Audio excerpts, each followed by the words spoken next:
ಕಂಗಾಲಾದ ಪಾಕಿಗಳಿಂದ ಹೊಸ ವರಸೆ. ನೀರು ನಿಲ್ಲಿಸುವುದು ಯುದ್ಧಕ್ಕೆ ಆಹ್ವಾನವಂತೆ. ಉದ್ದಟತನದ ಹೇಳಿಕೆ ನೀಡಿ ಜಗತ್ತಿನೆದುರು ಬೆತ್ತಲಾದ ಪಾಕ್ ಮಂತ್ರಿ.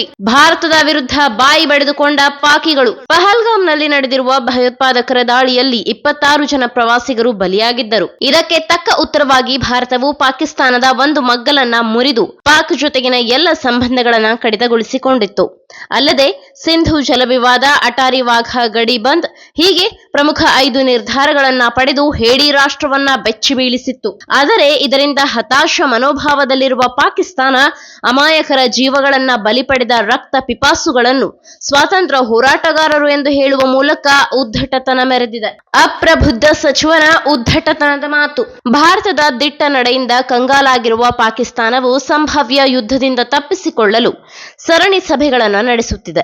ಆದರೆ ಇದರ ನಡುವೆ ಪಾಕಿಸ್ತಾನದ ವಿದೇಶಾಂಗ ಸಚಿವ ಇಶಾಕ್ ದರ್ ಪಹಲ್ಗಾಮ್ ದಾಳಿಕೋರರಿಗೆ ಸ್ವಾತಂತ್ರ್ಯ ವೀರರ ಸ್ಥಾನ ನೀಡಿದ್ದಾರೆ.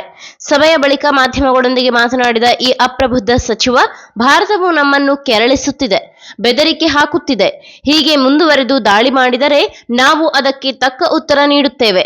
ಪಹಲ್ಗಾಮ್ ದಾಳಿಯಲ್ಲಿ ಹತ್ಯಾಕಾಂಡ ನಡೆಸಿದ ಭಯೋತ್ಪಾದಕರನ್ನ ಸ್ವಾತಂತ್ರ್ಯ ಹೋರಾಟಗಾರರು ಎಂದು ಬಣ್ಣಿಸಿದ್ದಾರೆ.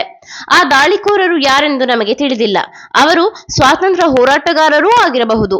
ಅಂತಹ ಪರಿಸ್ಥಿತಿಯಲ್ಲಿ ನಾವು ಕೃತಜ್ಞರಾಗಿರಬೇಕು ಮತ್ತು ಅವರನ್ನ ಭಯೋತ್ಪಾದಕರು ಎಂದು ಕರೆಯಬಾರದು ಅಂತ ಅಪ್ರಬುದ್ಧ ಹೇಳಿಕೆ ಹೇಳಿದ್ದಾರೆ. ಪುರಾವೆಗಳಿದ್ದರೆ ಬಹಿರಂಗಪಡಿಸಲಿ. ಭಾರತ ಪಾಕಿಸ್ತಾನದ ಮೇಲೆ ಸುಳ್ಳು ಆರೋಪ ಮಾಡುತ್ತಿದೆ.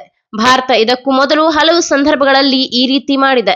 ಭಾರತವು ತನ್ನ ವೈಫಲ್ಯ ಹಾಗೂ ಸ್ಥಳೀಯ ರಾಜಕೀಯಕ್ಕಾಗಿ ಮಾತ್ರ ಪಾಕಿಸ್ತಾನವನ್ನ ದೂರುತ್ತಿದೆ.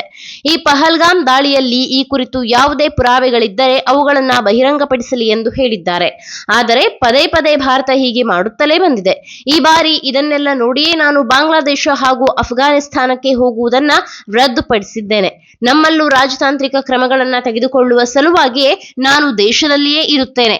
ಭಾರತದಂತೆ ನಾವು ರಾಜತಾಂತ್ರಿಕ ನಿಲುವು ಹೊಂದುತ್ತೇವೆ ಎಂದು ದರ್ ತಿಳಿಸಿದ್ದಾರೆ. 24 ಕೋಟಿ ಜನರಿಗೆ ನೀರು ಬೇಕು. ಇನ್ನು ಯಾರಾದರೂ ಯಾವುದೇ ದುಸ್ಸಾಹಸ ಮಾಡಲು ಪ್ರಯತ್ನಿಸಿದ್ದರೆ ಪಾಕಿಸ್ತಾನ ಸೇನೆಯು ಅಂತಹ ಸವಾಲಿಗೆ ಪ್ರತಿಕ್ರಿಯಿಸಲು ಸಿದ್ಧವಾಗಿದೆ. ನಾವು ಮೊದಲು ಪ್ರಯತ್ನಿಸಿದ್ದೆವು, ಬಳಿಕ ವಿಫಲವಾಗಿದ್ದೆವು. ಈ ಬಾರಿ ಅದು ಅವರಿಗೆ ಇನ್ನೂ ಕೆಟ್ಟದ್ದಾಗಿರುತ್ತದೆ. ಸಿಂಧೂ ಜಲ ಒಪ್ಪಂದವನ್ನ ರದ್ದುಗೊಳಿಸುವುದು ಯುದ್ಧವಂತೆ. ಪಾಕಿಸ್ತಾನದಲ್ಲಿ 24 ಕೋಟಿ ಜನರಿಗೆ ನೀರು ಬೇಕು. ನೀವು ಅದನ್ನ ತಡೆಯಲು ಸಾಧ್ಯವಿಲ್ಲ.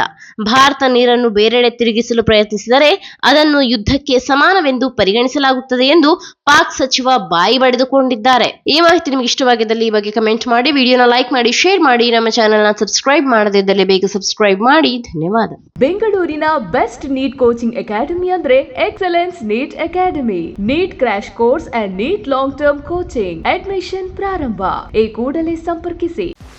84ರಿಂದ 50 kg ಬಂದೆ. ಆಮೇಲೂ ಸಣ್ಣಗೆ ಫಿಟ್ ಆಗಿದ್ದೀನಿ. ಅದಕ್ಕೆ ನಾನು ಯೂಸ್ ಮಾಡ್ತಾ ಇರೋದು ಜೀನಿ ಸ್ಲಿಮ್. ಸಣ್ಣ ಆಗಕ್ಕೆ ಜೀನಿ ಸ್ಲಿಮ್ ಯೂಸ್ ಮಾಡಿದೆ, ಹೆಲ್ದಿನೂ ಅದೇ. ನೀವು ಸಣ್ಣ ಆಗಬೇಕಾ, ಹೆಲ್ದಿ ಆಗಬೇಕಾ? ಹಾಗಿದ್ರೆ ಜೀನಿ ಸ್ಲಿಮ್ ಯೂಸ್ ಮಾಡಿ. ಸಣ್ಣ ಆಗೋದಕ್ಕೆ ಯಾವುದೋ ಪ್ರಾಡಕ್ಟ್ ಹೇಳ್ತಾ ಇದ್ದಾಳೆ, ಏನಾದರೂ ಸೈಡ್ ಎಫೆಕ್ಟ್ಸ್ ಇದೆ ಅಂತ ಯೋಚನೆ ಮಾಡ್ತಾ ಇದ್ದೀರಾ? ಖಂಡಿತ ಇಲ್ಲ. ಯಾಕಂದರೆ ಇದು ಕೆಮಿಕಲ್ ಫ್ರೀ. ಸಣ್ಣ ಆಗಬೇಕು ಅಂದರೆ ಜೀನಿ ಸ್ಲಿಮ್ ಯೂಸ್ ಮಾಡಿ. ಹೆಚ್ಚಿನ ಮಾಹಿತಿಗೆ ಕೆಳಗೆ ಡಿಸ್ಪ್ಲೇ ಆಗ್ತಿರೋ ನಂಬರ್ಗೆ ಕಾಲ್ ಮಾಡಿ.